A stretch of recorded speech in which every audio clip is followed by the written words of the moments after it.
Hi friends, it's Valerie. Welcome back to another week's What's for Dinner. I hope you all are having an amazing week. I just want to say thank you to all my subscribers. Your support really does mean the world to me. As someone who suffers from social anxiety, being on the camera can sometimes be very uncomfortable for me. So when I say I appreciate you, I really do, because you push me to be a better version of myself, and that is something I have so much gratitude for. So I'm really hoping that this helps to continue to make me better at being on camera. And I'm trying my best each week to try to do a little more and be a little more on camera, find ways to do that. So hopefully I don't come off too uncomfortable and awkward, but I appreciate all of you. Don't forget to hit that subscribe button so you don't miss out on any future What's for Dinner videos. And I love your likes and comments as well. They really do motivate me to try to make these videos. This week, the 3 recipes that I have for you are going to be a carnita sheet pan nachos, as well as some Italian chicken with sun-dried tomato and basil rice. That was super amazing. And also a skillet that is some sausage and white bean gnocchi.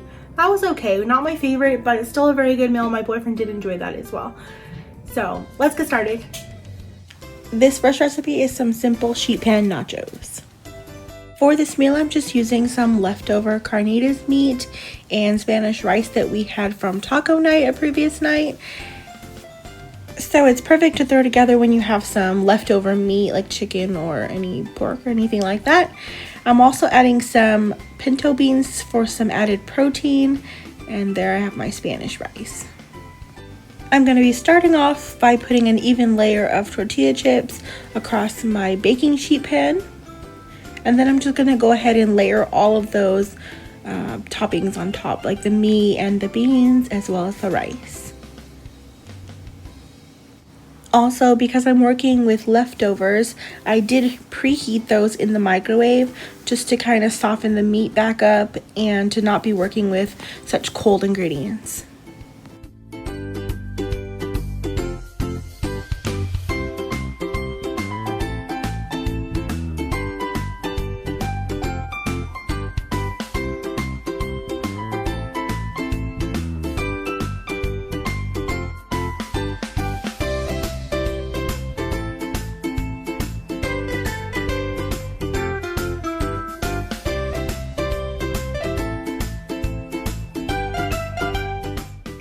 Next, I'm just going to be placing a layer of cheese on top of all of that, and I'm using pepper jack cheese here for some additional flavor. You can use whatever cheese that you like. And then you're just going to go ahead and bake these at 400 degrees for 8 minutes. While those are baking, I'm just going to get started on some fresh pico de gallo, and to do that I'm just cutting up some tomatoes here. I'm doing this by eye, no real measurements. You can just use what you have and taste it along the way, but I did end up using 3 Roma tomatoes, 1 jalapeno, a small piece of white onion, and 1 bunch of cilantro, as well as I believe 2 to 3 cloves of garlic. I also used the juice from 2 limes, and if you're not a huge lime fan, you can start off with 1 lime and go from there. I like it extra limey. And I also added salt and maybe a bit too much, so just salt that to your taste preference.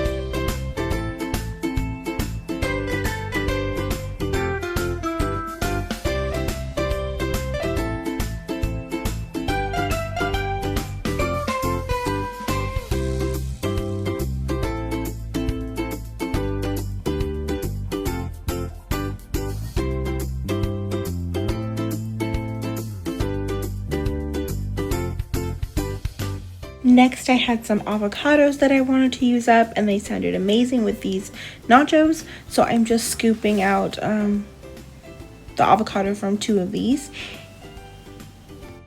And then I'm just going to be using my spoon to go ahead and mash up all that avocado. And I had a piece of red onion, so I'm going to be chopping that up and adding it to this. I won't be adding any additional salt or lime to this, only because of the amount of salt and lime I have in the pico de gallo. But if I were just making guac, I would have added salt and lime as well as garlic.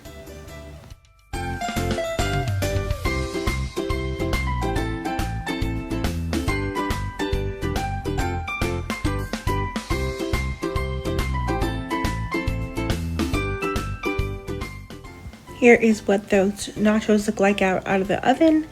And here is the beautiful guac and pico de gallo that I went ahead and just put on top of that with some sour cream. These were really delicious, and I'm pretty sure anytime I have carnitas left over, I'm going to use it for nachos. This next recipe is some Italian chicken with vegetables and sun-dried tomato basil rice. I'm starting off by slicing up one zucchini into some decently thin-sized slices. Next, I am having about 1 cup of cherry tomatoes.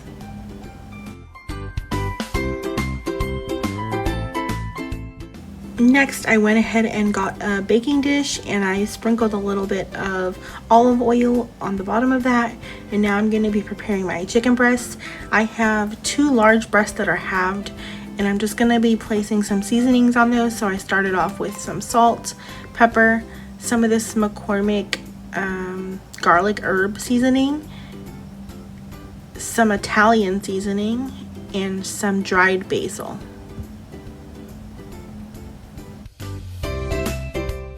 Now I'm just going to be placing those chicken breasts into my baking dish with the seasoning side down. And then I'm just going to be seasoning the other side of those chicken breasts the exact same way I did the other side.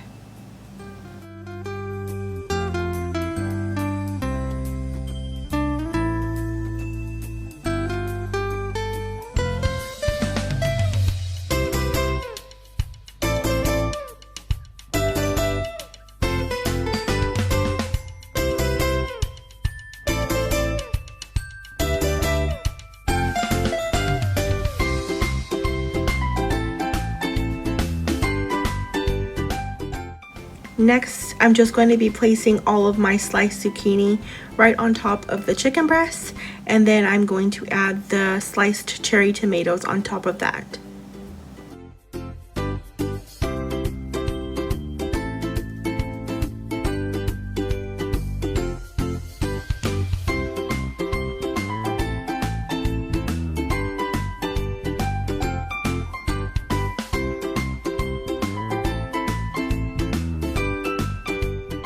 Next, I'm just sprinkling 1 cup of mozzarella on top, and I like a little extra cheese, so I did add an extra small little handful on top.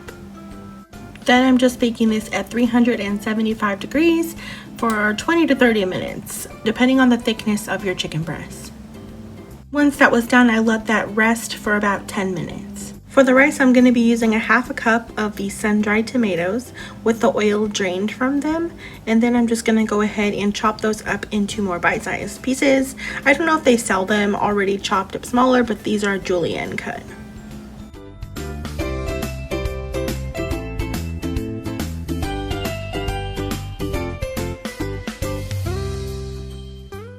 Next, I'm going to be chopping up some fresh basil. I didn't have a lot to work with from my basil plant. I would say this is about 2 tablespoons worth. If you have more, I would use maybe about a 1/4 cup. Next, I went ahead and rinsed and drained 1.5 cups of white rice, and I put that in my Instant Pot, and I'm going to be adding 1.5 cups of chicken broth to that, as well as 2 spoonfuls of butter. And I'm going to be cooking that in the Instant Pot on high for 15 minutes. I will leave the instructions down below in the description box for how to make this on the stovetop. So once that was done, I instant released the pressure on that, and I've just fluffed that with a fork, and I'm going to be adding in the chopped basil and sun-dried tomatoes, and then just give that a good stir to incorporate it all with the rice.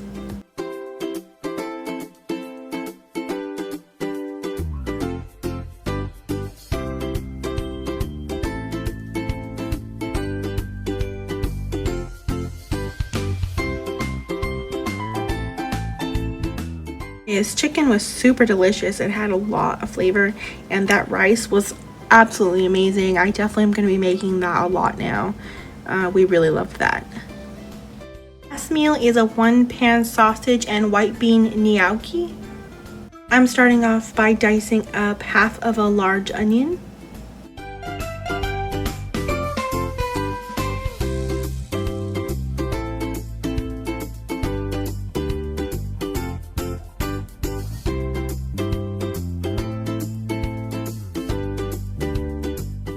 Next, I am adding about 1 tablespoon of olive oil to an oven-safe skillet, and I'm going to go ahead and put those diced onions in that and go ahead and saute them until they are translucent.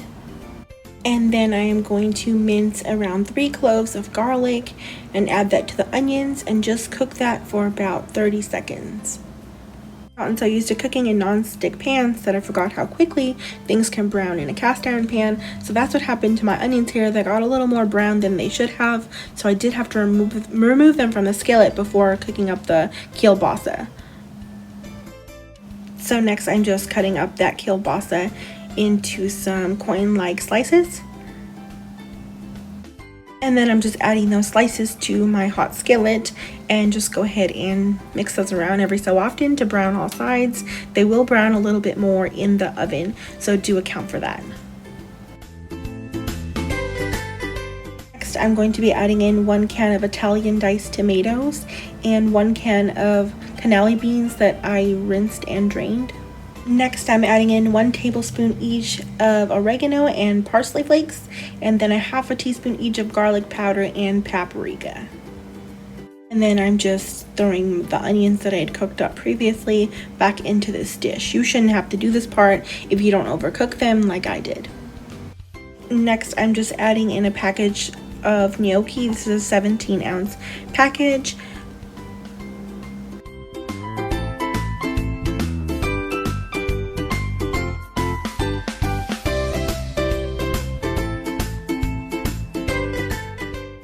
Next, I'm adding in 1.5 cups of fresh spinach. This is about a 5-ounce bag. You'll see me here just trying to push that spinach down under into some of the liquid so that it can cook down when it's in the oven instead of browning on the top of the dish.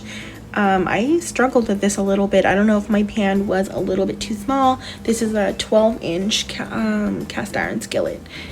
And I didn't feel like the 1/4 cup of broth was quite enough liquid for this, so I went ahead and added an additional 1/4 cup of just water to that. It ended up being perfect. And then I'm just topping that with a 1/2 cup of mozzarella cheese and a 1/2 cup of grated Parmesan cheese. And then I went ahead and baked that at 425 degrees for about 20 minutes. I went ahead and served some garlic toast with this meal, which was perfect for it. And this meal was pretty tasty, but it wasn't quite my favorite meal, but we did enjoy it. Thanks for watching, y'all. Don't forget to hit that subscribe button and join my YouTube family so you don't miss out on any future What's for Dinner videos. I hope you all have an amazing week.